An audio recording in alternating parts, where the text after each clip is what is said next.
Julie, Marguerite, hey, congratulations for Vampire Academy. It seems like we've been waiting for so long for this. We have been waiting for so long for this. This is a 15 years in the making little adventure that we just embarked on. So we're very excited to finally show it in the world. I mean, we were joking the other day that we just sound mixed the first episode on Monday, but we started shooting the first episode in September of last year. So not just a long time to get it made, but then a long time to make it too. Yeah. I was going to ask, like, why is the timing so perfect now to bring this to light?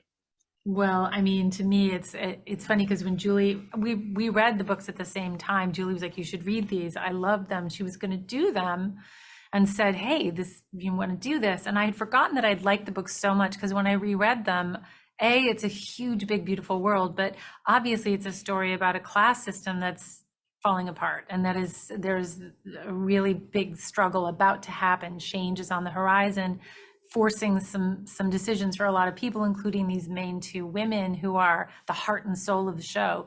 But I feel like it's very resonant to have, a change in leadership, haves and have-nots, people, we understand that in our world. And to be able to tell that story, though, a little bit under the radar, be able to tell it in this way with vampires and action and love and loyalty and friendship, it feels like a great way to tell that story and have it resonate with everyone watching it. Now, I feel like it should be a series, but of course, we tried it with a movie before, and people thought it was going to be a series of movies. How did you want to approach it to make this series workable, for the fans? Well, it actually lends itself really, really well to a streaming series because streaming gives you opportunity to maybe spend that little bit of extra money that you don't get in other places, that allows you to do things like go and shoot in Europe and build gorgeous, costumes in a big, gorgeous world. But it also lets you play it more like a serialized soap opera than people even let you get away with on broadcast television.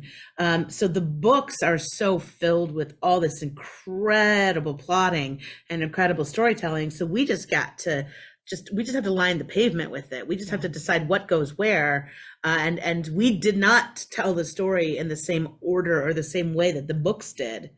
We left plenty of surprises in there for even fans intimately familiar with the book story. You'll recognize all the stories. You just won't necessarily recognize them in the order that you expect. And because of these half a dozen of books with such a rich history of Vampire Academy, are we going to be adding more stuff into this universe? Perhaps, newer locations, newer characters. I mean, there's a world of possibilities to this.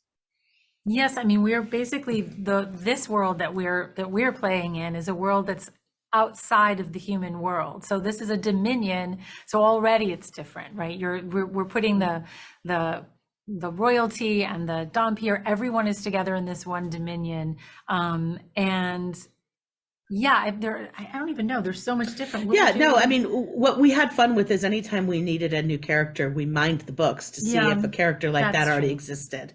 And so we make great use of these familiar names and characters from the world.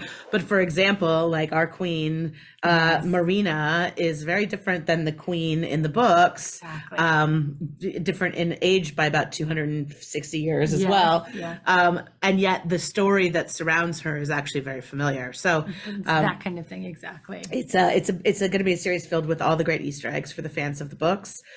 With some liberties taken to make sure that we're telling the freshest version of the story. Well, I can't wait to finish the series because I love surprises. It looks like you have full of surprises. Oh, good. Thank you very much. Thank you. Take care.